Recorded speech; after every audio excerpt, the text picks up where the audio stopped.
When you ask for nothing, that's what you get. And I guess that it makes me easy to forget.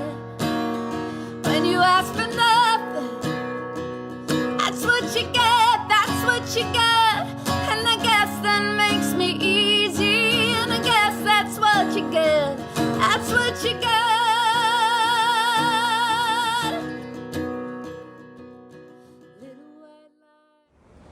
I always find it interesting when you reconnect with someone you've known for a long time and you can have a conversation and come away with a newfound respect and admiration and knowledge about that person. And that's what happened to me with this interview. My next guest is my cousin. She also happens to be a multi-award-winning and nominated musician, singer, songwriter. She's been a part of 2 other bands besides being a solo artist. She's now a CBC radio host. She has sung for the troops in Afghanistan and other places in the world. She's done everything. She's had a prolific career already, and it just keeps going. I love her, and I found this conversation very inspiring, and I hope you do too. Ladies and gentlemen, Damhnait Doyle is next. It's funny that this is going to be the first time in our entire lives that we've actually had a conversation about stuff other than just family. I'm so excited. Yeah. I'm really excited. I'm a crack journalist too. I say that every time. So it's in our blood. You should be nervous about the questions. I'm gonna excited, throw man. some showstoppers here. I'm not Okay. at all. We don't talk and see each other very often, but when we do, we really, we do find a connection. We have a jumping off point, not just our family, but the work we do. And, but I also feel like we've never really had a catch up in terms of the artistic journey. Right. And just for the listener or people watching, we come from a pretty artistic family. Dav's dad, Clar, my uncle, is very close to my dad, Jerry. And we both grew up in a little mining town. Contrary to what your bios say online, you did not grow up in Labrador City. You grew up in Wabush, which was 3 whole miles away, another universe. And they were part of a local theater group, community theater group called the Carol Players that they created. And they ended up touring the world with productions that some of them Clar wrote, most of them Clar directed. Most of them my dad starred in. And so we both came up with that in our blood and in that environment. So surely that was a jumping off point for both of us. For me, what's interesting about your trajectory is that you have continually, I wouldn't say rebranded yourself, but you've really made a lot of transitions as an artist. If I do an intro video, the line that kept running through my mind was the Shakespeare line, "The course of true love never did run smooth." And for me, it really reminds me of your love for music, which you had since you were a kid. Dav was the kid who wanted to sing in front of everybody from a really early age. And feels like you've had a connection to music your entire life, which continues to this day, perhaps in a different form than you ever imagined that it would be. Or it's expanded to include different forms, more forms. You know what? I have this theory for all musicians that the music they end up making happens in the home when they're a child. And it's the music that your parents listen to or the music that you listen to in the kitchen. And for me, that was coupled with the fact that our family was a group of storytellers. So I was always really attracted to those musicians like Lucinda Williams. I know Car Wheels and a Gravel Road is a huge record for you and your family and for your son. Totally. I always wanted to tell stories. And I think that's why I have been able to evolve in all of the different things I've done in my life, because I don't necessarily look at myself as a musician. I look at myself as a listener and a storyteller. Wow. And I got that directly from our family. So you had this very creative group, band of brothers and our Aunt Mary Ellen. That's right. Who were They in were Wabush. all part of the theater group. My Aunt Mary, who now is passed, she was a director and a writer. My uncle, our Uncle Pat and Jerry did the sets. I mean, and the lighting. Everybody, there was no stone unturned, but that was because they lived in a little mining community and there was nothing else for them to do. So they created their own stories. And I do have a very imprinted memory of seeing your father sing on stage for the first time. And for everybody who's watching and listening, Uncle Jerry is the best singer I've ever heard in my life. And I think everything I got was this love of doing a million things the way my dad does. He's a professor, but he would go off when we were kids and get a degree, this and that. And he just always wanted to learn and evolve and grow as a human being. So I've been on this journey where I started very, very young. I got a record deal when I was 17 years old. My last job, I work at the CBC now, but my last job was almost 30 years ago at Fred's Records in downtown St. John's. And that took me on a journey that I wasn't dreaming about. It was something that happened to me. I kind of Tell me that story. I know that story. Well, I was being a receptionist, correct? Yeah, I wanted to go to National Theater School. I wanted to be an actor like you. That was my love growing up, to tell stories in that way. And I applied, didn't get in. I was going to apply again the next year. And I was overheard singing around the office by this guy named Graham Stairs, who was setting up a record label on the East Coast at the time. Sloan was happening. Everything was exploding East Coast wise. And they wanted in on the action. So they came down. I was singing Fish Off Cape St. Mary's to aggravate the guy who worked there in the office. He hated the song. So I sang it nonstop. And it was kind of like, we're going to make you a star. One of those things. So when I was 17, I started coming up to Toronto to write. I made my first record. I can't remember if I was 17 or 18. All of a sudden I've got, a top 5 song in the country. I'm on Much Music, and I really didn't know how it happened. It was something that kind of happened to me. And I remember being on the road with Steve Earle, and I was standing side stage, and Emmylou Harris's brilliant album Wrecking Ball had just come out, and he started singing the song Goodbye. And all the synapses in my brains were firing. I go, he wrote that? Okay, if I'm going to stay in music, that's what I want to do. I want to learn how to do it like that. How do I learn how to do it like that?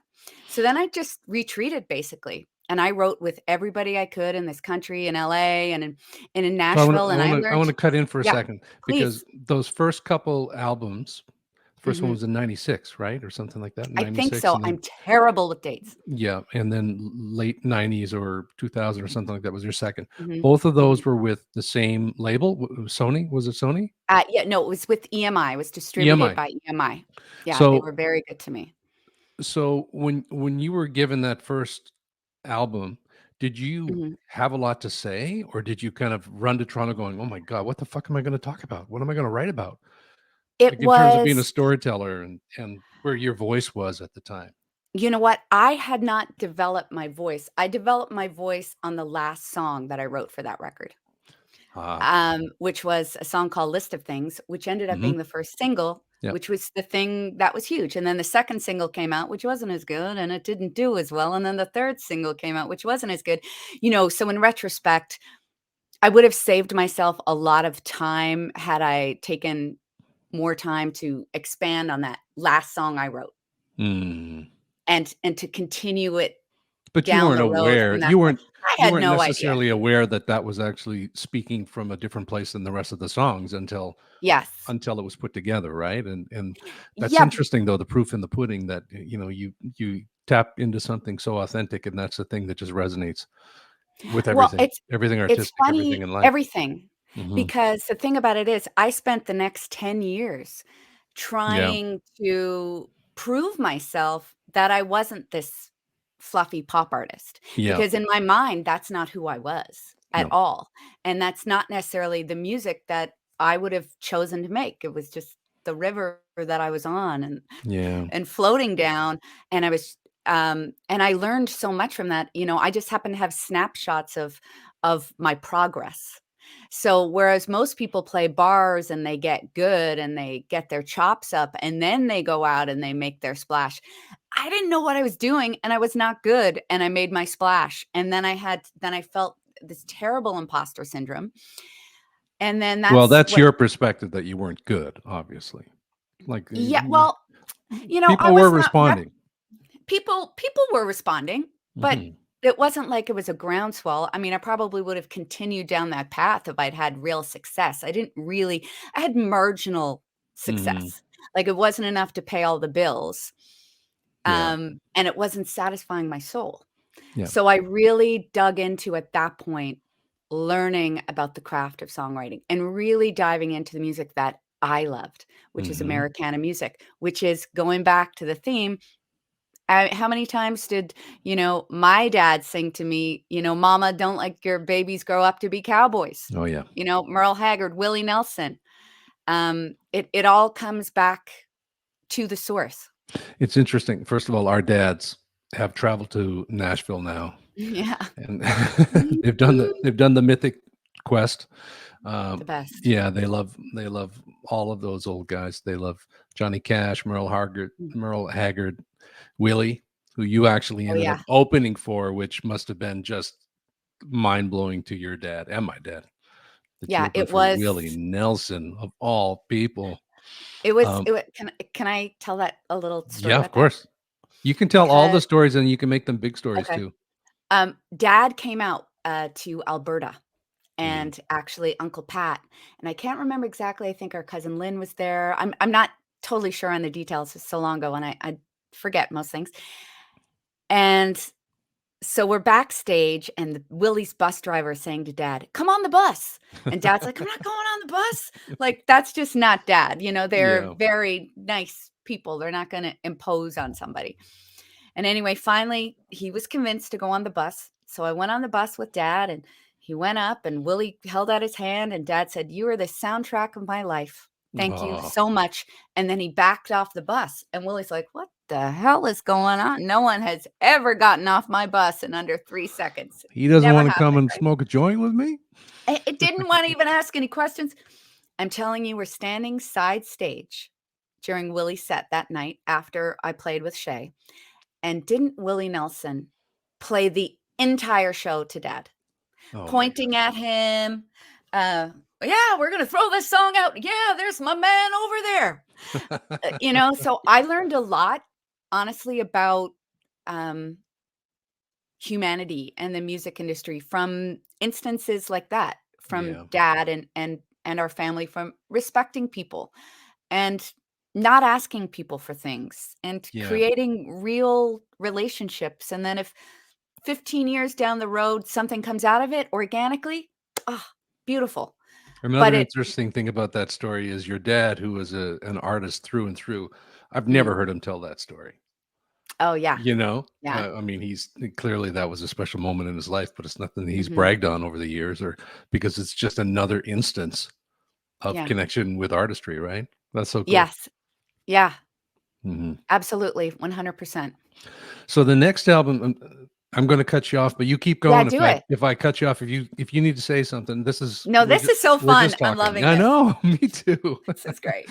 So your next album called Davnet, the Yeah, the phonetic pronunciation of your name, yes. um, is one of my all-time favorite albums. What? I'm sure I've said that to you before. I Yeah, you really might have mean said that. it, but I didn't believe it. Are Okay. you serious? That is just So the wow. thing is that you're my cousin, and maybe Mm, at an early point, I was trying to talk you up because you were my cousin and you were making it a go for it. But mm. that album, I mean, truly for me, it's a bit of the soundtrack to my time in the early Aw. 2000s. Then even down in LA, it was like it was like a landing pad for me. Oh, Sometimes that is so nice. it's true though. It's Thank you. and so I've been listening to your music over the last few days, and what's really interesting to me in terms of your voice, something really landed, something shifted, and something really landed for Mm. you with that album, right? Um, Yes. like that was really the Mhm. flourishing of your kind of Yes. exceptional That skill was as a me. Mm. songwriter, Oh, thank you. and Woo! also don't cry. This is not Okay, I meant to won't. be one of I won't. those. I won't. Okay, we Not gotta yet. start all over again, Deb. I know. Jesus. I might cry just for fun. No, Show please off do. my acting skills. Yes. Well, I want to talk about that too. Okay, so That album, it's kind of moving back and forth between naturalism, or your, what I perceive as your voice and something that you wanted to express, and the storyteller. mm. that had all kinds of influence with the Merle Haggards and whatnot, like the, holding the cold steel in your hand and with the Western twang and the song, like sinking like a stone. What's that? Oh yeah, that's right. Sometimes Sinking I stone. feel like I'm sinking, like Yeah. I'm a sinking stone. Anyway, Yeah, that's right. you have to track down her music if you don't know it out there, folks, because it's really Oh, that's so fantastic. sweet. There's tons of it, and definitely this album Davnet is really a true launching point for you, I think, as a songwriter and creator. But I see that in that album. I see Davnet speaking to the world, and I see the actor or the performer creating kind of a parallel world within the same album. Was that intentional, or is it just how it all Absolutely. fell? It was. No, that I literally, at that point, I'd spent so much time studying music as far back as the Carter family, and, I really grew up on pop music. It's really this juxtaposition of, if I had a first album to make, it would be that one. That was the Oh, yeah. first album that I feel represented me musically and as a songwriter, and a big And part of that. coincidentally, it wasn't part of EMI, correct? No, I did that on my own. Yeah, Yeah. I did it that. I feels like paid that. for that. I paid for that because I was Tim Hortons ice cap, totally creamy, totally cool. Now that was when they were back $1.99, so it was a long time ago. But you That I also paid got for paid. that for some voiceover work. Mm. That I paid for that record. Yeah, I guess I own that record. But I did that record with Gordie Sampson, who is from Cape Breton and a Mhm. brilliant, brilliant songwriter. He has a Grammy for Song of the Year with Carrie Underwood. He's on Roy Orbison's label right now, his publishing company. His son runs it. And he unlocked something inside of me that gave me the freedom to musically be myself. And I followed his lead on that in Did that record. you go in with the intent of that? Did you go, man, I've done these albums. I've been trying to, because I know I felt that. I was on a Mm, big HBO show, and yeah. I never felt as if I was I was a bit like a circle in a square. Like I never really felt like I was Yes. sitting inside my authenticity on that show, Yes. try as I might.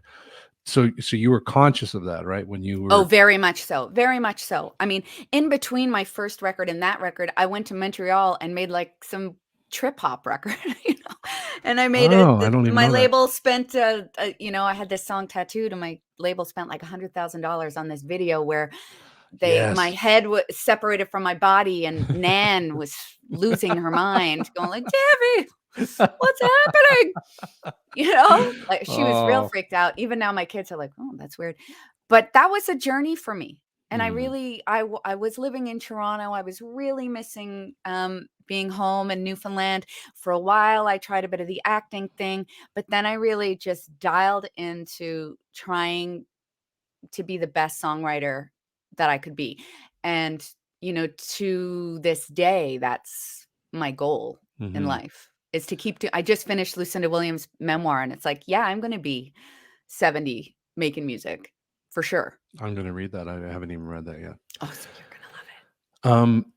Yeah, so you were an actor. I mean, you acted through your teens into your Yes. 20s, and I've Mm, never seen you act, but by all accounts, yeah. you're a terrific actor. You've, come by it honestly because there's just so much artistic talent in our family, including our grandmother, who we haven't talked about, who passed relatively recently. But She did it all. She did it yeah, all, the best Nan did. yeah. Um, I always felt most comfortable like, right now, I feel most comfortable on stage if I'm hosting or emceeing an event. Wow. Like, I love that. I love off the cuff. It is where I feel most comfortable. I get so nervous when I'm going to sing and play. Um, and for me, I definitely loved, loved, loved acting. And then when I started to audition in Toronto, Hmm. um, it got so in my head. It was not a the whole process of auditioning was detrimental to my mental health. And Hmm. I realized, you know what? This is, if somebody comes up to me and says, "Hey, you know what? I have this sinking feeling you're an incredible actor. I'm going to give you the small part." I'm going to kill that. Hmm. But if I have to audition for it, it is the one thing I do battle with That's why I like to do things, even at CBC hosting radio, where my brain doesn't get too involved. I can learn something, I'll sit down, I'll learn a skill, and then by God, I have to forget it all. I want to be in my body. The thing I do take with me when I'm playing music is, you know, the whole metaphor of like when you're, you know, on stage as an actor, you put your character's boots on or your character's shoes on. And I always do that before I go on stage. Like there's definitely playing a bit of a character for sure. So does this mean that if I were to ever approach you to act in something and you didn't have to audition, you'd go, yeah, let's do it? Oh, 5,000,000%. Okay. Yeah. Good to know. Absolutely. You played the Evita. Yes. But my dad directed it, so I didn't have to audition, you know? Yeah. Well, beyond the auditioning process for playing Evita, I mean, it was a big production. It was at the Arts and Culture Center in St. John's, Newfoundland, Canada. For people who are not familiar with it, it's a very big space. You were singing and performing. Did you come away with that feeling as if you succeeded in one element of it more than the other, or was it all just holistically just a great experience? Because you had a great time, didn't you? It was an incredible experience. Absolutely incredible. But that's a really, really challenging role to sing.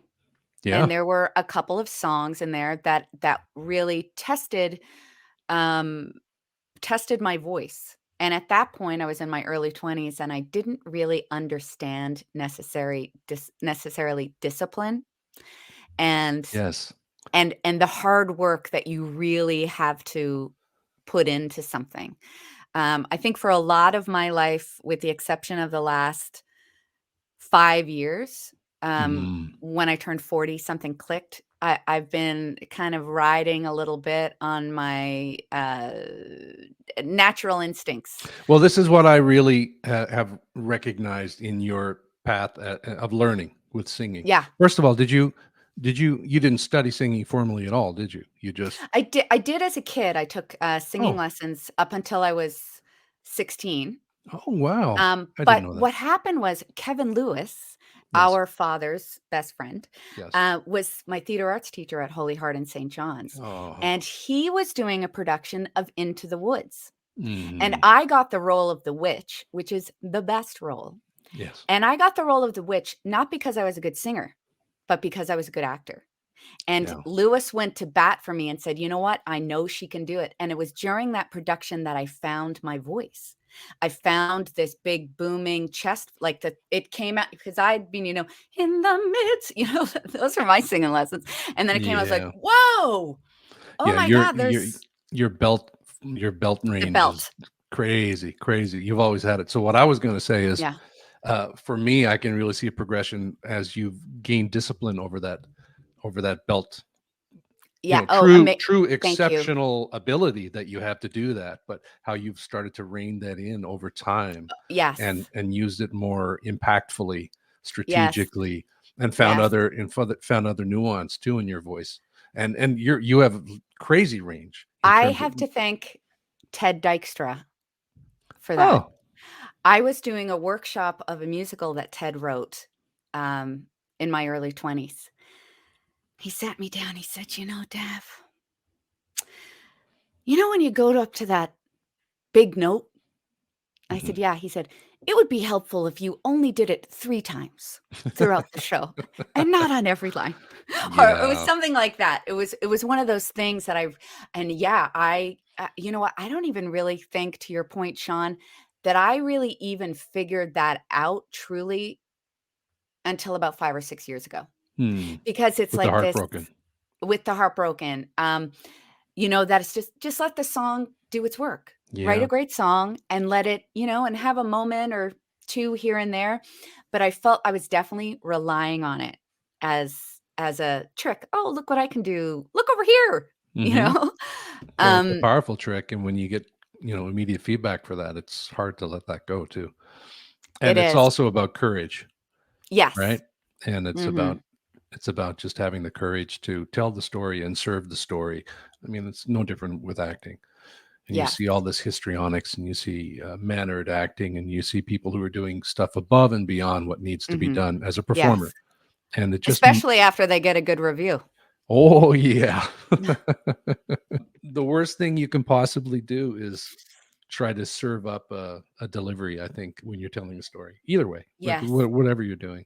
Hey, I'm interrupting for just one quick second to say if you're enjoying this conversation, please do me a favor. Subscribe to the channel and hit the like button. It makes an enormous difference in getting this out to more people more quickly. And also, I need your opinion. What do you prefer at the top of the podcast? Do you like it when I do the walk and talk intro, or do you prefer when I take a clip from the interview and put it up front before the logo? Let me know in the comments below. Thanks. Also, with that album, I always wanted to know what the line "Nobody really wants this life, no matter what they tell you, baby, it's a lie." That's in a song called "Afterglow," which is one of my favorite songs ever. Oh, Nobody gosh. really wants this life, no matter what they tell you, baby, it's a lie. See, you got a career in singing there coming your way. Hardly. I guess I should have packed it in. I'll grab my shit and not come back again. I really think that that's, we wrote that. I wrote that with Gordy in Cape Breton. Mm-hmm. And, there's a very similar economic isolation in certain parts in the East Coast of Canada that really definitely resonate with me. I think how you were brought up is something that will stick with you and those people. And there's something about home that even if you leave, it will never leave you. Mm-hmm. Even when everybody else goes away, it's there underneath the surface. I feel so much. I think about Newfoundland and Labrador all of the time. Like it's just a part of me. I feel, I walk down to Lake Ontario and I close my eyes and I pretend, I pretend, that those are the waves lapping up against the shore. Did you never I'll be feel estranged from Newfoundland? That's something I went through. never. Wow. Never. I guess you Never. kept I kind of ran away, I think. Yeah. I left a little mining town in Labrador and went off and tried to pretend I wasn't from there and something or other. And then it wasn't until I finally came back and worked that my heart opened up, really. Yes. And I was afraid. Absolutely. I was afraid of coming back because I was afraid I wasn't going to be accepted as a Newfoundlander. Of course. For so many Well, years. because you had so much success at that point, Yeah. That's always a tricky place Because to. people feel like they can't relate, like they just don't, you're like an alien. They don't understand you. And it's so funny. I go home now and we never talk about the business with anybody, in my family, with anybody. We don't. Yeah. Which is amazing. And I think that's the best part about it. Yeah. Like when I was making my first records, I'd go home for 2 weeks and stay for 7 or 8. I'd keep delaying my flight. I was always, those stories in any capacity, whether it's in film or TV or with song, those small town stories are that's what's interesting to me. Because you can also have a small town and a big town too. You could have a small town in New York City. Totally. Yeah. That's so weird though, because for me, I've lived with the truth of that line in my mind. My perception of that was that this was about you feeling as if you weren't on the right path. Isn't that funny? Like I created a whole narrative for myself. Yeah, in terms of the music industry. Oh God, yeah. All of my songs are about that in the music. Okay. You weren't wrong. They're all about that. Honestly, looking back and at that point, you know what? You're probably way more right than I am because I can't even remember. I mean, I can remember writing that song, but I'm actually the type of person. It's a bit of a curse. I will write something, and if I have to go play it, I will have to sit down, transcribe it, write down all the lyrics. I have no memory of it. I am not somebody who makes a piece of art and puts it up on the wall to look at. I'm somebody who continuously creates and I don't even revisit. So it's the process of creation. It's the process that does it for me. Like I stopped by the studio today. My friend Serena Ryder's making a new record, and she was in there. She was like, "Come and listen." And I looked at her and I just thought, "Oh, how exciting for you that you're making something. Yeah. You are making something that has never existed before with these musicians in the room. And my God, what a gift that is." That to me is and always will be the journey, is having to be lucky enough to have the experience to be in a room with musicians and to create something new. But that's probably what that song is about, and I just don't remember. So that's not something you're going to stop doing, right? No. And in fact, it's been really great for me. I've been at the CBC now as a music host on the radio for about 3 years. And that means I get to listen to some of the best music that this country has to. I've been introduced to so many incredible artists, so many incredible bands. And there have been a couple of songs this year that have come on in the high rotation. So I hear them a lot. And I'm like, yeah, I'm going to make music. I'm ready. I'm like, I have a meeting That's with awesome. my manager. Sherry is coming up to Toronto in a couple of weeks. She lives in Nova Scotia, and we're going to get a little game plan together. That's terrific. Yeah, so have you I'm been ready writing? now. Have you been writing in the interim, or you feel like now you're just gonna start from here in terms of whatever you're creating? I have 2 snippets of songs. I started one the other night, and for me, when it comes to music, I know I'm totally different than a lot of other people, but I will write a record. Like I wrote my last record, and then I did not write a song for 4 years for myself. Like I wrote them for kids' TV shows and for this and that, but writing for myself is a totally different thing. Yep. And I feel it. I feel itchy on the inside, like I'm feeling maybe a little depressed. I'm like, angsty. What's happening? And it's like, oh, I have to get this shit out. I got to write something. I've got to, yeah. It costs though, doesn't it? I feel that as a performer too, when not everything takes all of you, but sometimes when it does, that's a cost, and it takes the time to fill that well up again. And I imagine as a songwriter, when you're trying to put together 12 songs or whatever the hell it is, it's like a gargantuan effort.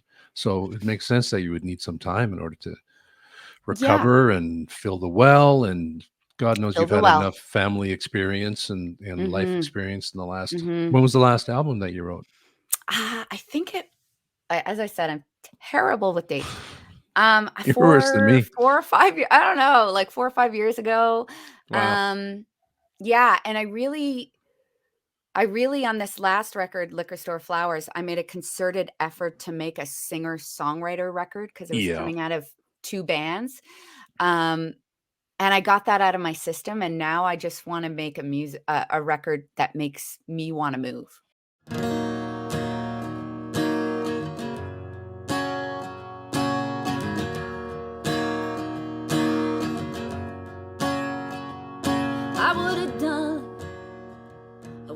Sober, I would have ripped out my heart, reversed and run it over. Would have been the kindling, would have fanned the fire. Be the one lying to you when everyone says you're a liar.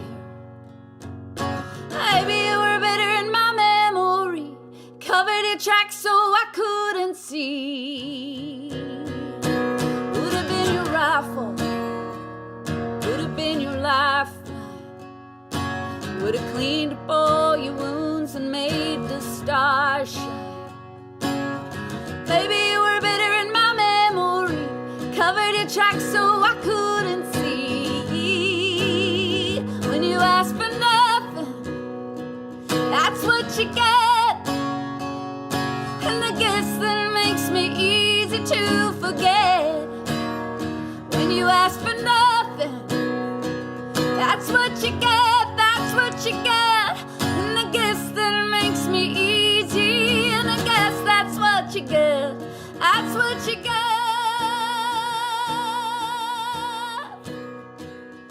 Did you record that in Nashville? Am I I correct? recorded it here, but I wrote a lot of the songs in Nashville.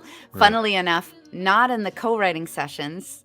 Some of them were, but a lot of them on the porch of my Airbnb by myself, because I was alone. You know, when you have got kids, it's Yep. 24/7. Just to have that peace of mind sitting on the swing. I mean, that's my The favorite thing to space. do. Yeah. Is just to go to a front porch in Nashville and write. Oh God, That leads us amazing. to the fact that your dad calls you the writing doctor, or that's how you're known, or something Oh, like that's that. so sweet. Some he said a specific Yeah. nickname a few years ago. I can't remember what it Yeah. was, but that's true, right? You spend a lot of time doctoring people's songs and helping them out. I Would you call that have being in a the pa ghostwriter? What do you call it in the music more industry? like a song doctor. Song Like, doctor. I go by my instincts Yeah. 100%. And you probably do that when you see a script. You're like, "Oh god, I'd be real good except for pages 56 to 73. What the hell's going on Pages there?" 1 to Yeah. 56. Yep. So what I have, it's taken me a really long time to get to this point, Mhm. but I think it's because of a lot of therapy. I trust myself. I not everybody, people might not agree with what Mhm. my opinion is, but I trust my gut instincts. So if I go into a room and somebody's struggling with the song, you go, that's not the chorus. Actually, you got to take the first line from the second verse is the best line in that song, and that needs to be your first line in the first verse, and then you need to rewrite the rest of it to make it as good as that. Yeah. It's a I do like that role, I've got to say. I mean, that's experience and understanding what structure is over a lifetime of doing it. But yeah, it certainly has to Mm. be an instinctive, emotional, resonance or something, right? That just pops off a Mhm. line. Or so, do you go around and do lines just come to you? Is that how it works for you? Because PJ, for example, who sends her love, by the way, I love um, you. her question was, she wanted me to ask you, did you Mhm. train to sing? And now I have an answer for her. Mhm. But she's a writer. She's an actor as Mhm. well, but she's a Mhm. writer, and her Yes. mind, that's how her mind works Mhm. constantly. And Mhm. she's constantly getting ideas. Mhm. Constantly. Mhm. Are you like that? Oh, yeah. I've got my phone here, my voice notes. Like, if I went down just through my notes app, I mean, Hmm. you know what? Actually, I wrote a full song the other night, now that I look at it. Um, Wow. I have If I had the time, for 2 weeks, I could sit down and write a whole record right now just from the stuff on my notes. I'm Wow. constantly I see I see something in everything. There is a line in every single thing that happens. There is a Amazing. song there is a song in every person I meet on a street corner, whether it's sad or happy. I see a story in everything. Everything, everything. Constantly writing down ideas. So when you go back through those notes on your phone now, can you Mhm. tell what still holds power for you Oh, or yeah. what doesn't? Like, can you just go, that's shit? Or do you need to actually start working it out with music and put it in some context? How does that? Sometimes, honestly, a lot of my records in the past, sometimes I've literally taken a full note from my phone and used it verbatim. There's a song, Wow. Birthday Parties on my last record, Liquor Store Hmm. Flowers, that is literally, I was so pissed off and I wrote this whole thing. The only editing is that something is a refrain, Hmm. like that I repeated the chorus. I figured out, "Oh, that's the chorus, so I'm gonna repeat that." So how And often then, does that happen? um, when I'm in the zone, it happens quite often, and that's kind of the way I think that's why I let the music come to me, Yeah. because I don't wanna force it when it's for myself. It's different if I'm writing with a band or for another artist. In that way, you sit down, you have the discipline. Like, I have the writing discipline just because I write so many shows a week for the Hmm. radio. My Yeah. writing I'm that's I can let the songs come to me for myself because I now have that discipline. Hmm. But if I sit I would have 0 interest in hearing any song of mine that I said to myself, "I'm gonna sit down at 6 o'clock today now and write something fresh for myself. And I know people do that all the time, and but I'm getting my skills up other places. If I'm going to sing it, man, it's going to mean everything to me, and there's not going to be one word of a lie in there. I kind of liken that idea to an actor who insists on doing a lot of takes. Often when you look back at the early takes, those are the ones that just have the truth in it. Yes. They're unpredictable. They're not perfect. They're not tame. They're impulsive, and they're honest in a way that you would never really want to be honest. It just happens, and it's out there. And it's interesting though, for me, when for example, I'm putting an audition together or something, I will shy away from those takes. Unconsciously, I assume, because it's too messy, or it's too ugly, it's too whatever. It's not, but it's the most real, and I have to constantly force myself to remember that and use them. Same with you with writing. All of my learning, like my deep learning, is to get my head out of the way. Yes. Like if I'm in a situation and my head is involved, it's not going to be any good. No. Like I will literally go back and redo takes. I do one take. Like when I'm doing the stuff on the radio, if I'm pre-taping something, I will just do one take and try and get as much of the humanity in there as possible. Anybody can sound like, da, da, da, isn't this just lovely, perfect day, blah, blah, blah. In acting, in music, in anything. But that is so not interesting to me. Like, and it's not interesting to the listener either. No. And it's when they don't hear that, that's when people go, oh, I think. Yeah. I went through the same thing, even trying to get this friggin' podcast off the ground and making intro videos and everything. And at first I had ideas of how I was going to do it with a kind of a steady shot gimbal and the blah, blah, blah. And it was all it just wasn't real. And then out of frustration, I just held my phone out and did an intro that was something that meant something. And that's ultimately what I went through. Same thing. I wanted to ask you about going from being a solo artist into two groups. Shaye, which was very successful group with Tara McLean and Kim Stockwood. That was 8 years or something. You were part of that group. Yeah, we were full on for about 5 years. How did and that was come 20 about? years ago. 20 years ago, Dav. 20 years ago. Dear God. So Kim and I were both on EMI. And Dean Cameron, God rest his soul, he's since passed away, had this idea that we should start some kind of a super group or whatever name they had on it. And Tara ended up, she had just moved to Toronto, back from LA, and it worked out that we were going to do one record. And of course, we recorded this song, and I said, if that's released as the single, I'm quitting this band. Like I was so kind of messed up from being a teenage pop star that I really wanted to avoid success at all costs, which I'm over that now. Come on, bring it to me. But at that time I was like, oh no, it's too commercial. And of course they released it as a single. It was a huge hit. We were nominated for a Juno for Single of the Year. Yeah. And that was the first time I was comfortable on stage singing.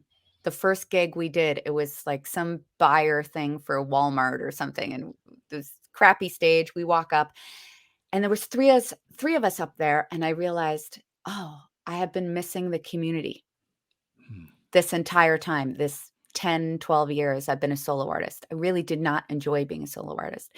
I really did not enjoy being on the road. I'm even though people look at me like, oh, you must be an extrovert. I'm a hardcore introvert with a capacity for 20% to be an extrovert. But I struggled with so much anxiety, a lot of depression. And I realized that was because I wasn't doing what I was supposed to be doing. I'm supposed to be making things with people I love and people I respect, whatever those things are in a community, like to be in the moment, to have that connection.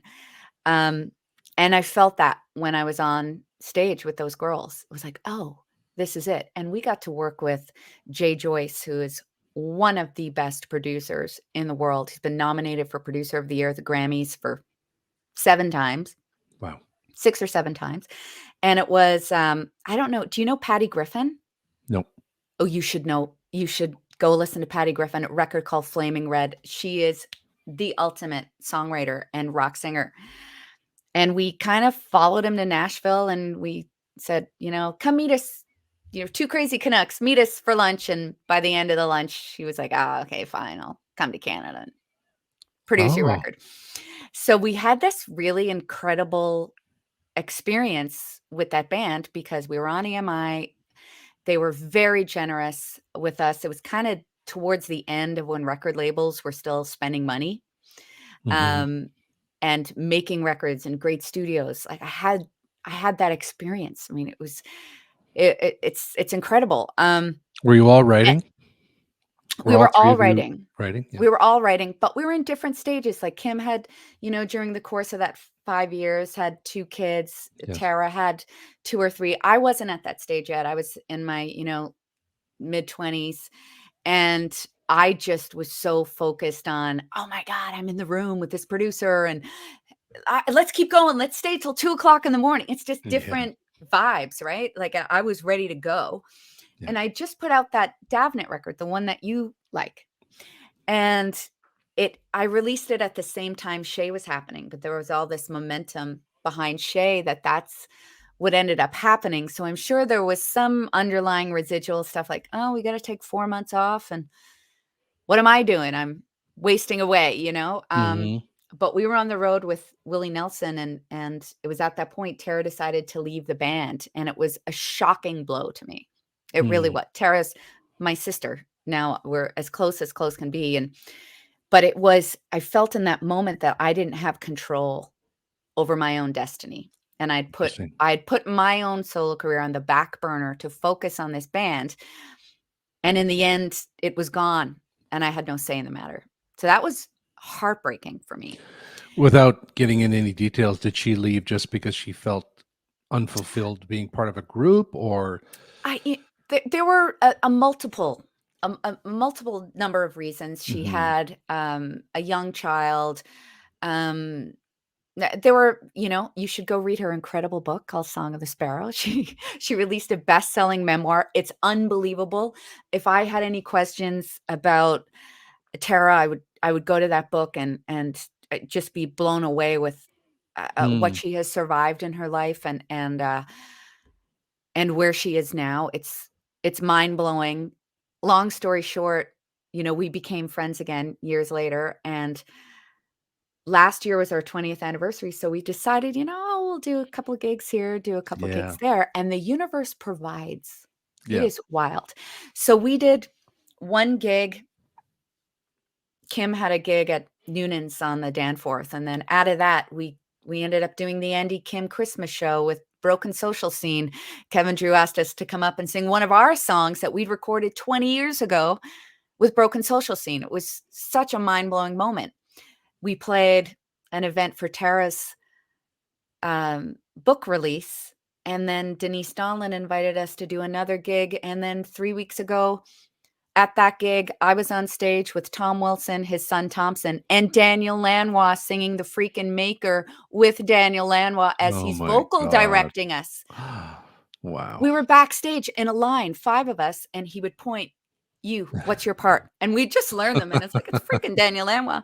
And it was amazing. It was one of those moments where we're on stage, the 3 of us girls around one mic for that encore, holding each other, crying, and being 100% completely in the moment with the gratitude of all this shit we went through to be at this point in our lives, to be able to receive these big blessings that from seeds we planted 20, 25 years ago. Like I am just into harvesting my seeds at this point. I'm ready to enjoy every friggin' moment in my life.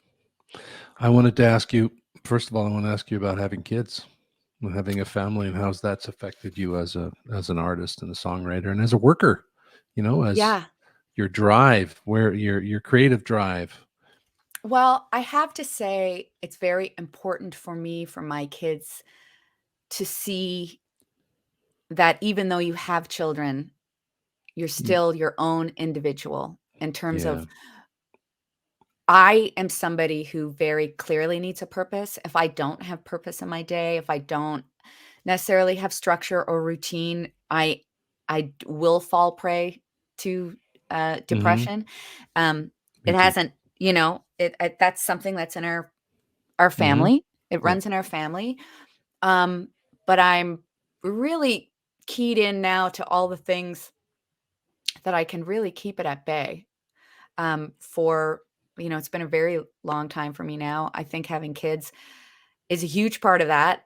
Once I figured out, the first couple of years were really, really challenging for Yeah, me and because to of course you had two very newborn children yeah. very close together. Long story short, Surprisingly, yes. long story short, we were told we couldn't have kids. My Yeah. husband and I, it was devastating. It was like, I wrote the saddest songs for 2 years. And then on a Monday, we got a call that we were chosen to be parents of our daughter. She was born on a Thursday night. And then 3.5 months later, I found out I was 3.5 months pregnant. Surprise! So literally before we got the call about my daughter, I was making plans to go to Nashville to make a record, like the following month. Wow. Like so it was really, and I was in my mid-30s when I had kids. At that point, you're pretty established and I was an entrepreneur, freelance musician. I could do whatever I wanted, whenever I wanted, go to Japan, sure. Go to Afghanistan, sure. Do whatever you want. Go, go, go. And that took me a little bit to wrap my head around, that my life was not my own anymore. Yep. And then the next step was like, not only is it not your own, it's not your own. How exciting is this? Went from something that filled me with fear to something that filled me with like, oh my God, how exciting is this? Because we have raised these little girls that are mind-blowingly smart. And they love that they don't care that I do what I do, but they love that I do what I do, if that makes any sense. Yeah. You're modeling something so positive for them. And I don't really know those kids very well, but in the times that I have met them, they're bright lights, that's for sure. Oh yeah, they're awesome. I wanted to ask you, and I'll cut this out if it's not something you want to talk You're about. You're killing this, by the way. Keep that Am I? in. Yeah, you're doing so great. I'm like, sorry, I can't hear you. What'd you say? Say it again. I said you're doing so amazingly. Oh, great. Yeah, you're killing it as an interview. Like you're like, you're in it. You're like the eye focus. You're not even looking at the questions. And all of a sudden you've got like, you are crushing it. So well, thank you. Good for you. Yeah. Full disclosure, I don't have any questions. Yeah. But I'm legitimately, I'm finding that I'm excited to talk to people. Like, I just had this idea, and I think part of the idea was very selfish, because I felt like this was a way for me to talk about things that I don't normally have an avenue or a channel to put out there. But I've actually really become excited about sharing my experience with other people, because ultimately they're common experiences, right? Like artist to artist, person to person, people who've lived a life. And and I also, and which leads me to the question that I was going to ask you, which is, I feel as if I want to find a way to be more of service in the world. Yes. And one thing that's been happening because of the podcast, I'm getting so many messages from people talking about how they relate to this or that. And it's weird that people take so much from a public conversation, which leads me to believe that there's just there's a shortage of conversation happening or something. I'm not sure what it is, but anyway, I'm with you. Like, all I want to do in my life actually is be of service to anybody and anything. Yeah. Which is also feeds into your artistry. And my first guest, Billy McClellan, who's a good friend of mine, but he's gone through his own challenges, and he's defined by that, and even in his work. And I've noticed it too in my experience on set, and watching those people that I respect on set, when they're there in the service of other people, be it to be an ambassador for the show and make everyone feel welcome, or to want everybody to come together to create something special, like that's a different experience, right? And were that they were all like that, but they're not. Anyway, I want to ask you this, and if you don't want to talk about it, I'll I cut think it I know out. what you're going to ask because it's what I would want to talk about naturally. So ask the question. And we'll see if we got cousin ESP going on. Okay, are you an alien? Yes. Was that the question? Yes. Did you know? No. You tweeted a while ago that you would stop drinking after Yes. a long time, Yeah. and that it was one of the biggest and most beneficial decisions you've ever made. Oh, Want to and talk you know about it? what? The second best decision after that was to have a public conversation about it.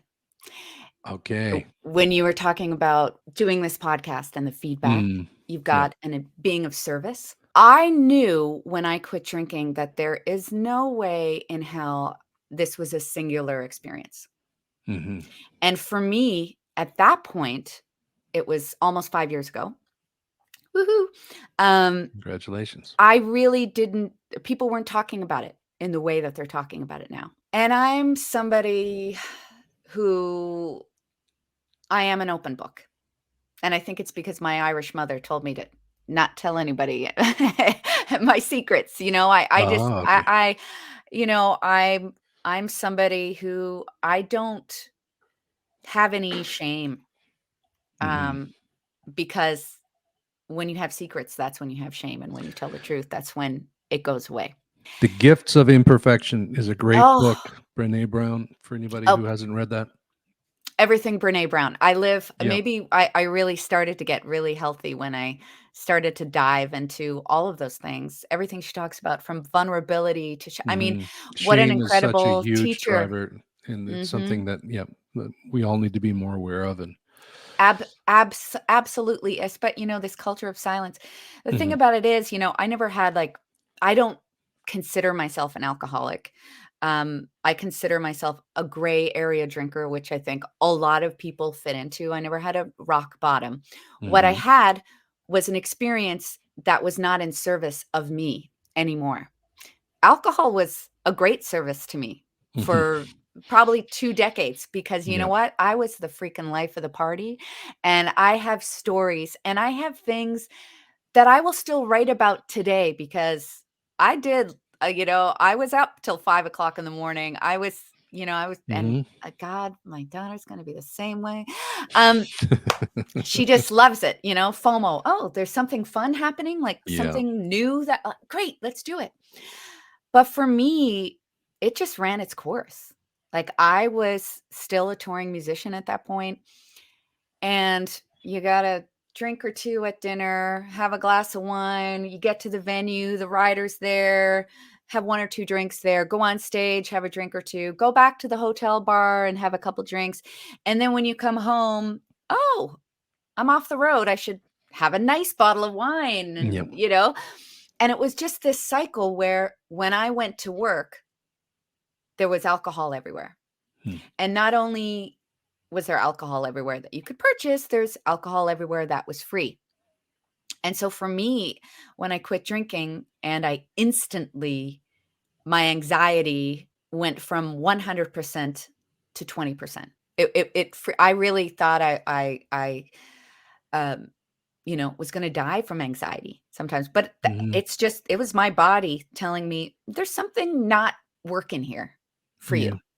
And now that the alcohol is out of the picture, when I have anxiety, I'm able to dial in and go, okay, is it that, or that? I think it's that. Okay, I'm going to fix that.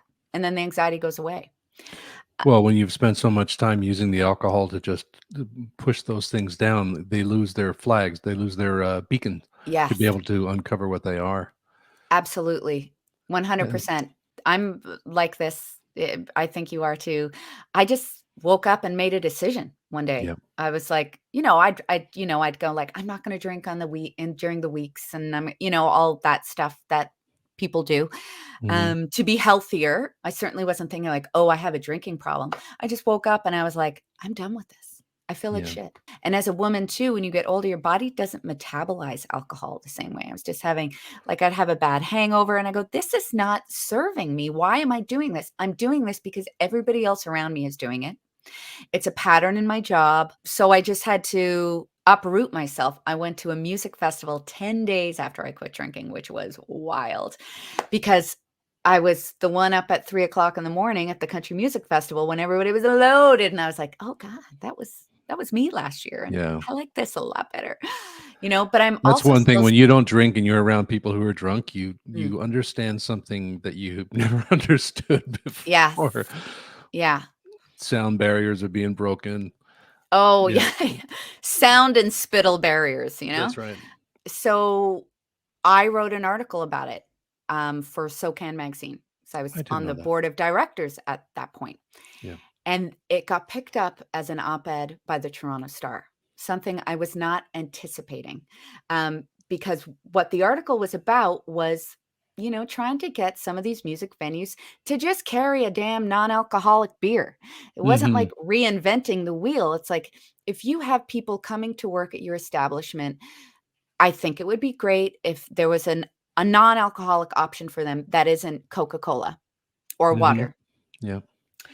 And that started so many things in my career. I can't tell you when that got picked up by the Toronto Star. I got so many interviews at that point. I went in actually I to had be no idea about interviewed. this, by the way. Oh yeah. Oh, this is wild. Fantastic. I was interviewed by Angeline Tedaweo, my friend, who was filling in, I believe it was As It Happens on CBC, and she interviewed me. And at that time, my name had come up to do some fill-in stuff at CBC. And then Lauren, the producer, said to Angeline, you just interviewed Davnet. Do you think she could do this? And Angeline was like, oh yeah, she'd be great. And it was as a direct result of that, of me putting that article out and me putting myself on the line. Yep. That I ended up getting this job at CBC as a direct result of it. Again, it's the thing we talked about 40 minutes ago. You give service to your authentic voice. Yes. And it has resonance right away. It's like the universe goes, okay, that's it. That's you. That's it. Like you told the truth. Here you go. Yeah. Here's another opportunity. Not to mention the people who have approached me and said, this is why doing good stuff is so selfish, Yeah. Because the people who have approached me and said, you have been my inspiration, you putting out that article, you being outspoken about it.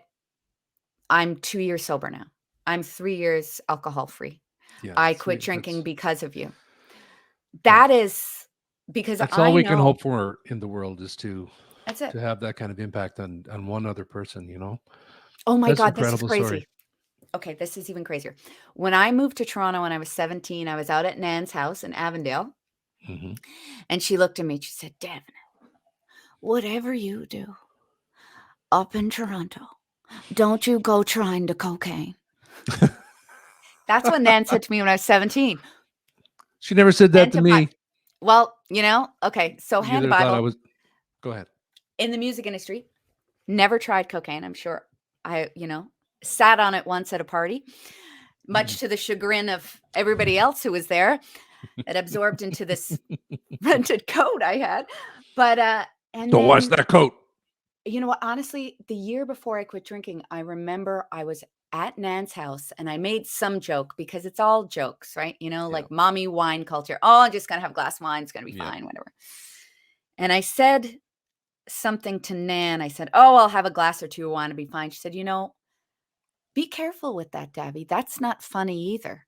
Like that's not funny stuff to be fooling around with either. Yeah. Like she was dialed in. And she was dialed in. Had enough experience about it in her own life and both of 100%. Our families. Yeah. It's true. And it's easy to be glib about alcohol and drugs or anything that takes you away from whatever, your authentic self, your being present. And because it's not easy to be present, man. It's painful. No. It sucks. It's horrible. I suffer from depression, anxiety as well. And for me, I've got a gym. That's what I do. Yes. Oh yeah. I meditate. I have to. Thank God. And what a difference it makes. I mean, I think PJ would have left about 10 times had I not had that thing out there. Yeah, especially, during the pandemic. Oh yeah. And thank you so much for talking about that. the idea of shame and not being willing to talk about things is what's holding us all back, I think. Yes. And it's holding back us in our relationships in our life and in our attitudes towards ourselves, and also our artists. That fucking holds us back more than anything. That's what people want to see. They want to see that. They want to see your the fact that you're ugly like everybody's ugly. Yes. You know, and just in your own ugly in your own way. That's what I mean. Yeah, like we all have our grief, and we all have our frustrations and anger and sadness and joy, all of it. And the more that we can express that to each other, the better it's all going to be. And that's part of what's happening right now on Twitter and all over the place. We're just, I'm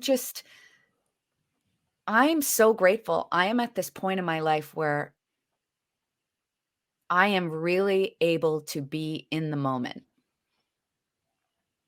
That is so awesome. It is so awesome. And whereas maybe 5 years ago, I would have been, in terms of the kids thing, like till they're 18 or whatever, freaked out, like, what am I putting on pause? What am I? And it's like, oh no, I'm going to be even better in 8 years. Like the type of artist I want to be. I like Guy Clark. I like, these guys and these women like Lucinda and Emmylou. Yeah. 70s, 80s, still doing it. I just want to get better. Like, I just want to be as good as I can. And you're doing it for different reasons. You've identified for yourself that it's about the process for you. And I mean, it can be about all kinds of things, but the fact that you can be present in the process and enjoy that, I mean, that's all we need from life as artists, I think. Now, if I'd had real commercial success, I might have changed my answer on that. There's always time. There's always time. You do seem really happy to me, though, Dav, and I would say, in the times that I've seen you in recent years, relative to times that I saw you when we were younger, you're much more present, for sure. I would say. Thank you. And I think I'm much more present too. Yeah, so. I think so too. I think we're we can killing meet each other. Yeah, we're killing it, man. Yeah. I think it's funny when you say that, because I feel like I did live in this whole world of Catholic guilt and shame and all of that stuff and imposter syndrome. And, there is, because of the nature of the work that we do, that the rejection is hard, and you believe it's not a rejection of something you built. Yeah. It's not like a car. It's a rejection of who you are, because that's what you're building from. It's very challenging. Yeah. What's happening with listener, she was also part of an incredible band called The Heartbroken, which I loved. Oh fuck, they're so good. We were awesome. Yeah, you were. We were awesome. But it was just a bunch of just rad people who came together, and they just have other careers and lives, right? Is that sort of what's happened? Everybody's kind of scattered to the wind because of we're all over the place. We haven't even seen each other, really, all of us in years. I think something like that, we really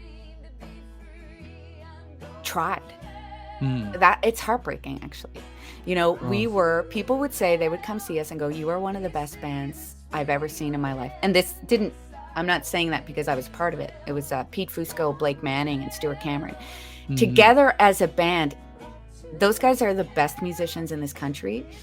And the four of us together had something really, really special. Yeah. And there was a couple of moments there where it could have happened. Like commercially, something could have happened. And we were a great band. I was so proud of that music. I really, really, really, like, musically in the wheelhouse of stuff I love. And it just, the big break didn't come. It's just timing. It is timing. If that would have happened now, it could be a different situation. We missed the moment. We missed our mark.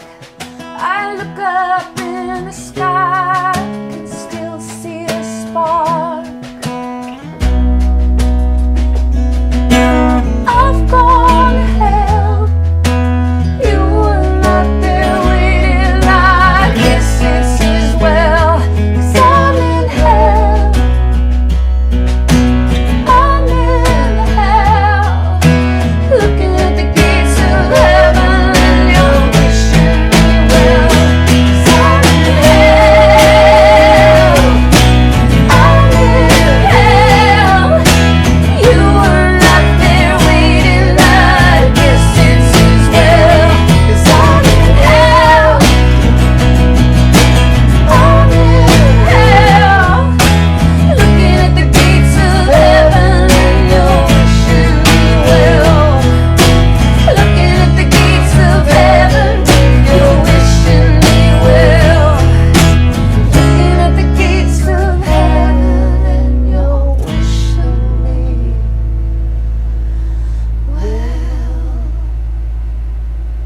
secret to my happiness is that in my name and YouTube, no, I'm not looking at that. I don't know.